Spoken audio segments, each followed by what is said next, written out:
If you do it like I do, I don't really recommend starting with HARO unless you have the time to invest in it.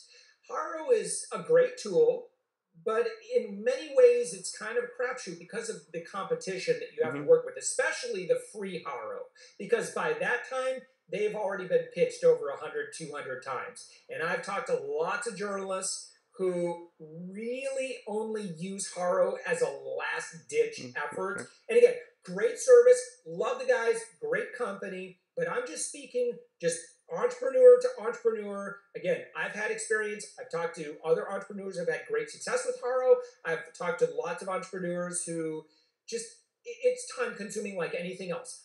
I believe that if you have the interpersonal skills, that the safer route, the more proven route, is to just focus on building relationships with your smaller, medium sized markets. I love TV, especially TV that has many hours to fill. Um, in my market, we have an ABC affiliate and they have an hour to fill in the mornings. I have a Fox affiliate that has 5 hours to fill. So the local Fox affiliate generally much easier to work with. And so you should research and find this information out. And then you want to connect with them on Twitter. Twitter, in my opinion, is the best tool to use to initiate relationships, assuming that you already have everything in place on your blog or on your website. You initiate a conversation with them, you follow them, maybe you favorite, maybe you retweet a couple of times, then you reply. Don't get creepy, but occasionally you should start to build that relationship, right? And then you're an industry expert and you're gonna be watching the news. And there's a term, it's called newsjacking. And what newsjacking essentially is that you're watching what's going on in the news, and the second something happens in your industry, you're ready to go. And you reach out to these journalists who they don't necessarily know you necessarily on a first name basis, but they recognize you, right? Mhm. Oh yeah, they favorited something like last week or whatever, right? This is really great.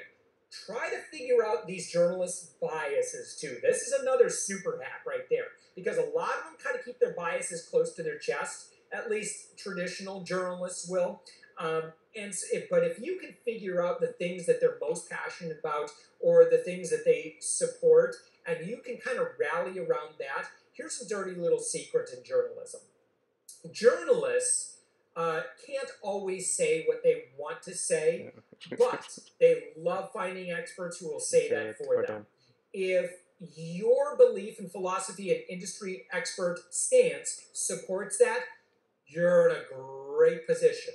Okay, and this could be as simple as a journalist might be really hardcore about fitness and really is just passionate about helping people overcome obesity. And if you're a fitness expert, man, get to know who those journalists are who are really passionate about that and get on their good side, right? And so eventually you're going to send them a tweet and say, hey, I actually just blogged about this subject this morning, something that you just talked about on TV. I would love to comment on this. And at my website, you can see clips of other media that I've done.